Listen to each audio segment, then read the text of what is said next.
আগে বেনজির কেন্দ্র রাজ্য সংঘাত। কলকাতায় ভোট কুশলী সংস্থা আইপ্যাকের কর্ণধার প্রতীক জৈনের বাড়ি এবং অফিসে ইডির অভিযান। প্রতীক জৈনের জন্য সেক্টর 5 এর বহুতলেই অবস্থানে বসেন মুখ্যমন্ত্রী মমতা বন্দ্যোপাধ্যায়। এবার কি হয় দেখতে থাকুন, এমনই হুঁশিয়ারি মমতা বন্দ্যোপাধ্যায়। প্রায় 3.5 ঘন্টা পর তিনি সেই অফিস ছেড়েছেন।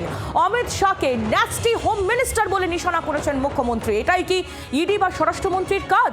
পরিকল্পিত রাজনৈতিক কৌশলের অংশ এটি, এমনই মন্তব্য মুখ্যমন্ত্রীর। সল্টলেকে আইপ্যাকের অফিসে ইডি, তৃণমূলের গাড়িতে তোলা হয় একাধিক সরকারি ফাইল। আর এখানেই প্রশ্ন ঘোরাফেরা করছে যে কি আছে ওই ফাইলে, কেন তড়িঘড়ি সরানো হলো এত ফাইল।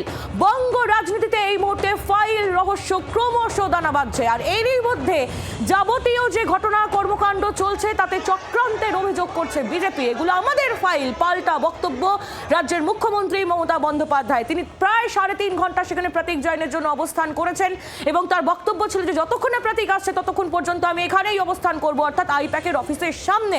সেখানে ঠায় দাঁড়িয়েছিলেন মুখ্যমন্ত্রী মমতা বন্দ্যোপাধ্যায় এবং যখনই প্রতীক জৈন তিনি অফিসে প্রবেশ করেন তখনই তিনি ছাড়লেন আইপ্যাকের অফিস এবং তিনি হুঁশিয়ারি দিয়ে গিয়েছেন যে আমি আবার আসব।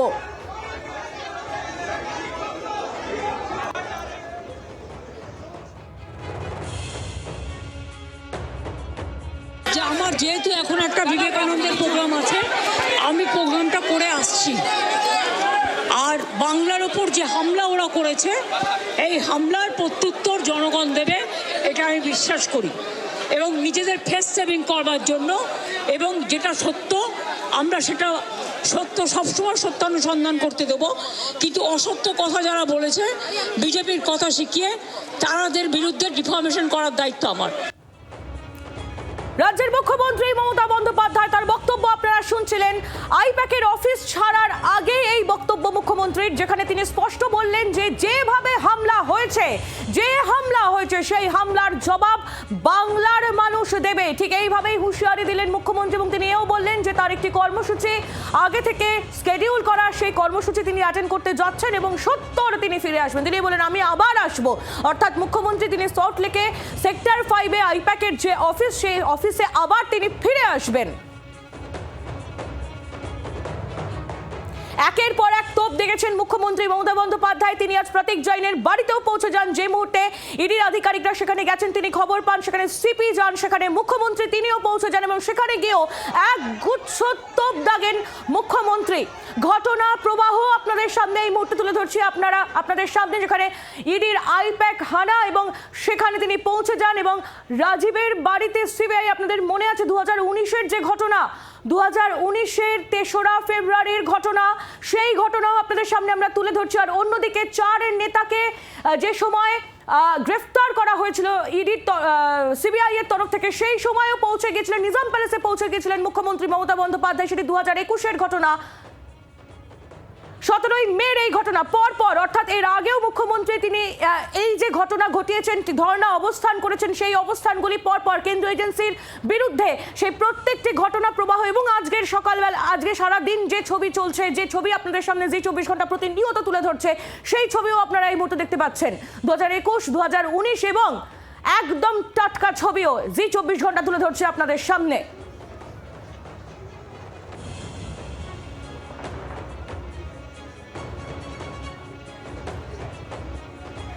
আজকে মুখ্যমন্ত্রী মমতা বন্দ্যোপাধ্যায় তিনি যতবার সাংবাদিকদের মুখোমুখি এসেছেন ততবারই তিনি ক্ষোভে ফেটে পড়েছেন এবং তিনি বারবার তার নিশানায় যেমন কেন্দ্র তদন্তকারী সংস্থা ছিল, তেমনি তার নিশানায় কেন্দ্রীয় স্বরাষ্ট্রমন্ত্রী অমিত শাহ। কি বলেছেন মুখ্যমন্ত্রী শুনুন। কয়লার টাকা অমিত শাহ ব্যবহার করেছেন, রাজনাথ সিং ব্যবহার করেছেন, জগন্নাথ চট্টোপাধ্যায় ব্যবহার করেছেন, শুভেন্দু অধিকারী ব্যবহার করেছেন। এবং তাই আপনাকে বলছি যে আপনি ইডি তাদের রেড করুক, অমিত শাহকে রেড করুক, শুভেন্দুকে রেড করুক, জগন্নাথ চট্টোপাধ্যায়কে রেড করুক, রাজনাথকে রেড করুক। How to collect all of our party hard disk, the candidate list, the party strategy, the party plan. Is it the duty of the ED and Amit Shah, the nasty home minister, the naughty home minister who cannot protect the country? हमारा hard disk ले लिया, हमारा financial paper ले लिया, हमारा political paper ले लिया। Financial paper हमारा जो पॉलिटिकली रिलेटेड है ये हम इनकम टैक्स में सबमिट करते हैं। This the political system. हमारा बैंक अकाउंट है, सब कुछ है। इसका बाद में भी बीजेपी इतना बड़ा डाकू है जिसका पास एक भी पैसा नहीं था, अभी हजारों लाखों करोड़ का संपत्ति हुआ है। जो शांतनु ठाकुर है, जो कलकत्ता में एक आदमी पकड़ गया है कोई केस पे, उन्होंने तो उसका नाम लिया, उसका बाद में भी ईडी ने नहीं पकड़ाया। क्यों? वो बीजेपी करता है। মুখ্যমন্ত্রীর বক্তব্য আপনারা শুনছিলেন। আজ একেবারে অল আউট অ্যাটাকে মুখ্যমন্ত্রী মমতা বন্দ্যোপাধ্যায়। 26-এর আগে যে ছবি আমরা আজ দেখলাম তার একেবারে বেনজির কেন্দ্র রাজ্য সংঘাত। কলকাতায় ভোট কুশলী সংস্থা আইপ্যাক কর্ণধার প্রতীক জৈনের বাড়ি এবং অফিসে ইডির অভিযান। আর মাত্র কয়েক মাস পরেই বিধানসভা নির্বাচন, তার আগেই বেনজির সংঘাত সামনে এসেছে। আপনারা জানেন প্রতীক জৈনের জন্য সেক্টর 5-এর বহুতলে প্রায় 3.5 ঘন্টা অবস্থান করেছেন মুখ্যমন্ত্রী মমতা বন্দ্যোপাধ্যায়। বিভিন্ন সময়ের ছবি আজ সকাল থেকে যা যা চলছে সেই ছবি আপনাদের সামনে আমরা তুলে ধরছি। একদিকে লাউডন স্ট্রিট, সেখানে যখন মুখ্যমন্ত্রী মমতা বন্দ্যোপাধ্যায় পৌঁছে যান প্রতীক জৈনের বাসভবনে, সেখানকার ছবি আপনারা দেখতে পাচ্ছেন। অন্যদিকে লাউডন স্ট্রিটের রাজীব কুমার, রাজ্য পুলিশের ডিজি, তিনিও সেখানে গিয়ে পৌঁছন। এবং সল্টলেকে মুখ্যমন্ত্রী মমতা বন্দ্যোপাধ্যায় সেক্টর 5-এ আইপ্যাকের অফিসে সেখানে গিয়ে পৌঁছে যান। সেখানে 3.5 ঘন্টা অবস্থান করেন। যে ছবি আপনাদের সামনে আমরা লাগাতার তুলে ধরেছি সেই ছবিও আপনারা দেখতে পাচ্ছেন। অন্যদিকে দুটি ছবি, এই যে ফাইল, কাতারে কাতারে ফাইল তৃণমূলের গাড়িতে তোলা হয়েছে এবং মুখ্যমন্ত্রী তিনি আজ যখন প্রতীক জৈনের বাড়ি থেকে বেরিয়ে এসেছেন তখনও তার হাতে একটি সবুজ রঙের ফাইল নজরে পড়েছিল।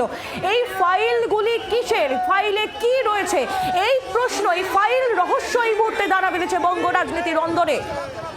অফিস চত্বর ঘিরে ফেলা হয়েছে সিআরপিএফ এর, আইপ্যাকের অফিস চত্বর, এবং সল্টলেকের রাজীব কুমার, রাজ্য পুলিশের ডিজি, তিনিও এসেছেন, তিনিও রয়েছেন। সেই ছবিও আপনাদের সামনে, তিনি যখন প্রবেশ করেন সেই ছবি তুলে ধরছি আপনাদের সামনে। আরো শোনাবো আপনাদের মুখ্যমন্ত্রী আজ ঠিক কি কি বলেছেন। जब तक पूरा इसको हम सेटल नहीं करते हैं कि हमारा पेपर ऊपर कुछ नहीं है, इसको हमको सेटल करना है, इसी के लिए हम इधर में इंतजार करेंगे जब तक प्रतीक नहीं आएंगे और जब तक प्रतीक ऑफिस में आके सेटल नहीं करेंगे।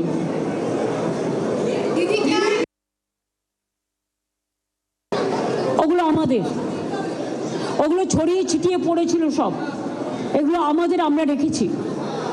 এটা আমাদের কাগজপত্র, আমার দলের। বাংলার আওয়াজ, বাঙালির আবেগ, জি 24 ঘন্টা।